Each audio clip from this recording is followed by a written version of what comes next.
एकाच दगडातून दोन वेगवेगळे आयुष्य तयार होऊ शकतात.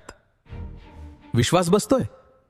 एका गावात दोन शिल्पकार होते. दोघांकडेही सारखाच दगड होता, एकदम कठीण, मजबूत. पहिला शिल्पकार दगडाकडे पाहतो आणि म्हणतो, हा खूप कठीण आहे, यातून काहीच बनणार नाही. तो प्रयत्नच करत नाही, दगड तसाच राहतो. दुसरा शिल्पकार त्याच दगडाकडे पाहतो आणि हसतो. तो म्हणतो, या दगडाच्या आत काहीतरी सुंदर दडलंय. तो हळूहळू काम सुरू करतो. पहिला वार, दुसरा वार, तिसरा वार. दगड तुटतो, धूळ उडते. कधी हात दुखतात, कधी मन थकते, पण तो थांबत नाही. दिवस जातात, महिने जातात, आणि एक दिवस त्या दगडातून एक सुंदर मूर्ती तयार होते. लोक येतात, त्याचं कौतुक करतात.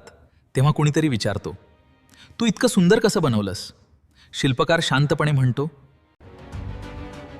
मी काहीच बनवलं नाही. मी फक्त जे अनावश्यक होतं ते काढून टाकलं. तसंच आपल्या आयुष्यात आहे. आपण सगळे त्या दगडासारखे आहोत. आपल्या आत खूप पोटेन्शियल आहे, पण भीती, शंका, नेगेटिव्ह थॉट्स, लोकांचे शब्द हे सगळं आपल्याला झाकून टाकतं. आणि जेव्हा आपण हे काढून टाकतो तेव्हा आपलं खरं रूप दिसायला लागतं. रोज थोडं इम्प्रूव्ह करा, अननेसेसरी गोष्टी सोडा, स्वतःवर काम करा. कारण सक्सेस म्हणजे काहीतरी ॲड करणं नाही, तर जे गरजेचं नाही ते रिमूव्ह करणं आहे. तुमच्यात आधीपासूनच एक मास्टरपीस आहे, फक्त तुम्हाला ते घडवायचं आहे.